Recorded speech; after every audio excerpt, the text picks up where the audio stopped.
अस्सलाम वालेकुम रहमतुल्लाहि व बरकातहू। जो हमारा आज का लेक्चर है इस वक्त वो है स्फेरिकल मिरर्स। स्फेरिकल मिरर्स एक सफ़ियर की वजह से कहते हैं इसको। ये देखें, जिस तरह से मैंने एक पूरा सफ़ियर बनाया है एक, ठीक है जी। तो इसके अंदर जो सा कुछ हिस्सा हम ले लेंगे, इतना इतना हिस्सा हम ले लेंगे, इसको कोटिंग कर देंगे, तो ये स्फेरिकल मिरर जो सा है उसके अंदर से निकल आएगा।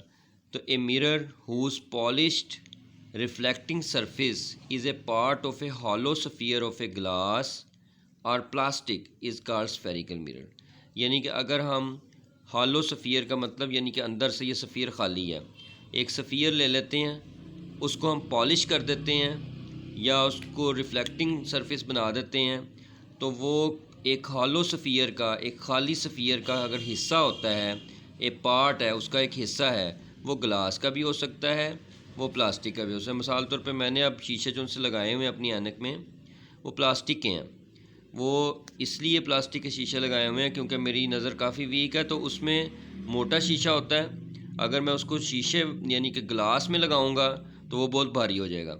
इसलिए प्लास्टिक के भी आते हैं मिरर जो से हैं, ये जो से जो लेंसेज हैं, और मिरर इसके बनाए जाते हैं, और इसी तरह से ग्लास के बनाए जाते हैं। तो अगर कोई हॉलो स्फीयर है ग्लास या प्लास्टिक का, उसका एक पार्ट जो सा है उसको हम पॉलिश कर दें या रिफ्लेक्टिव सरफेस बना दें, तो वो स्फेरिकल मिरर कहलाते हैं।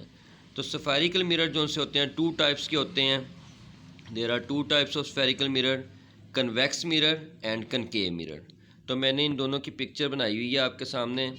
कन्वेक्स मिरर जो सा होता है उसका बताया spherical mirror whose outer curve surface is reflecting. तो जो सी आउटर कर्व सरफेस होगी, बाहर की सरफेस जो सी होगी वो रिफ्लेक्टिंग होगी, ठीक है जी। तो whose outer curve surface is reflecting, यानी कि जो उसकी बाहर की सतह होगी वो रिफ्लेक्ट करेगी, अंदर से उसको कोटिंग की होगी और बाहर की सरफेस जो सी है वो रिफ्लेक्ट कर रही होगी। इन this mirror the size of the image is always smaller than the object, यानी कि अगर इतना ऑब्जेक्ट है तो उसका इमेज छोटा बनेगा, स्मॉलर हो जाएगा। is always smaller than the object, only virtual and erect image is formed। virtual कहते हैं तख़य्युलाती, यानी कि जो सोच होती है, आप उसको कागज़ के ऊपर यानी कि ड्रॉ कर सकते हैं डॉटेड लाइन में, लेकिन असल में वो इमेज थोड़ी देर के लिए बनता है फिर वो ख़त्म हो जाता है। एंड इरेक्ट का मतलब होगा कि वो उल्टा होता है, ठीक है जी। तो इसलिए उल्टा होगा, इमेज इज़ फॉर्म्ड। तो जो इमेज होगा वो वर्चुअल होगा, और इरेक्ट का मतलब है कि अपराइट होगा, यानी कि ऊपर की तरफ होगा। मैं पहले गलत बता गया हूँ, माजरत चाहता हूँ।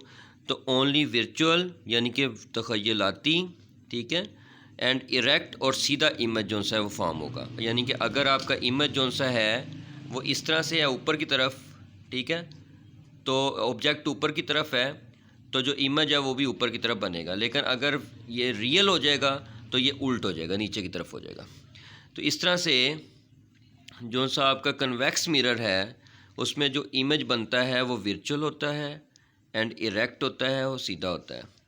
कनकेव मिरर जो सा होता है स्फेरिकल मिरर है, whose inner curve surface is reflecting, यानी कि जो अंदर की सरफेस होती है उसकी, जैसे ये कनकेव मिरर बनाया हुआ है, इसकी अंदर की सतह जो सी होगी ये रिफ्लेक्ट करेगी, और बाहर से ये कोटिंग की होगी।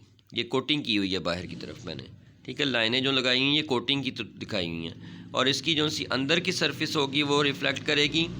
Spherical mirror whose inner curve surface is reflecting. In this mirror the size of image depends on the position of the object, यानी कि कितना दूर या करीब इमेज रखा हुआ उसके ऊपर डिपेंड करेगा।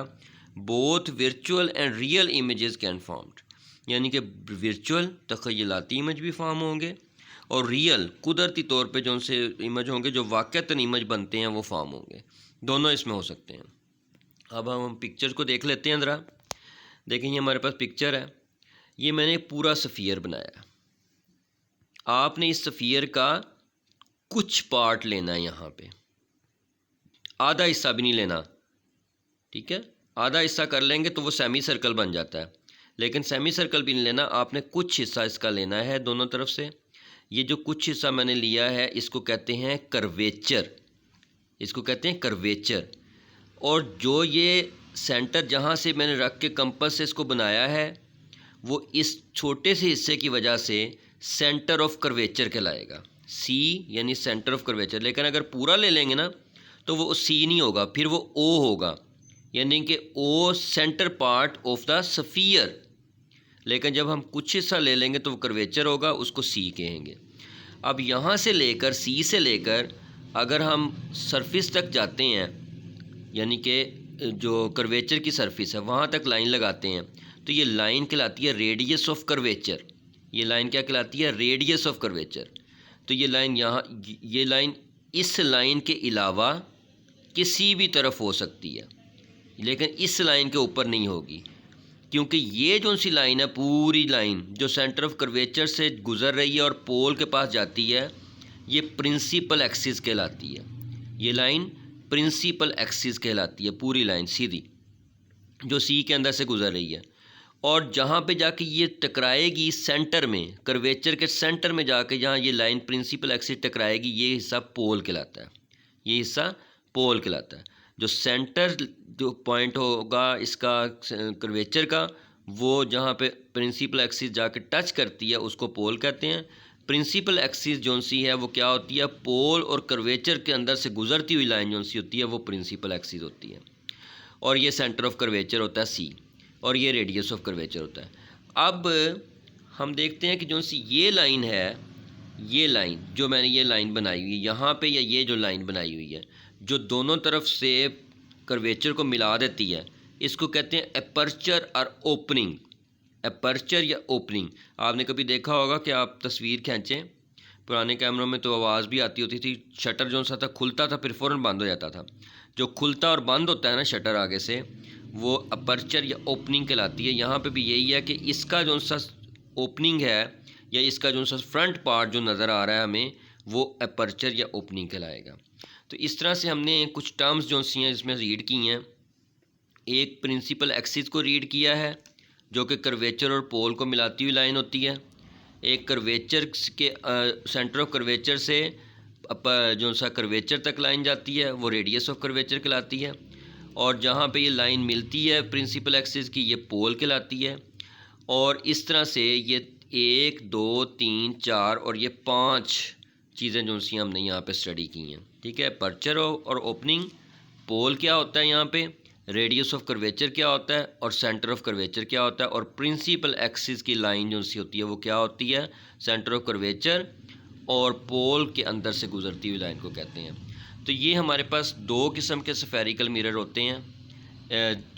एक कनकेव मिरर होता है और एक कन्वेक्स मिरर होता है। ठीक है, कन्वेक्स मिरर और एक कनकेव मिरर। कन्वेक्स मिरर जो सा होगा इसमें आउटर कर्व सरफेस जो सी होती है रिफ्लेक्टिंग होती है, लेकिन जो सी कनकेव होती है इसमें इनर कर्व सरफेस जो सी होती है वो रिफ्लेक्टिंग होती है। तो इसके इमेज कैसे बनते हैं, इमेज कैसे फॉर्म होते हैं, आगे और भी कुछ टर्म्स हैं, जिस तरह ये मैंने टर्म्स करवाई हैं, ये आपको मैं अगले लेक्चर में करवाऊँगा। उम्मीद है कि आपको ये लेक्चर समझ में आ गया होगा। अस्सलाम वालेकुम रहमतुल्लाहि व बरकातुहू।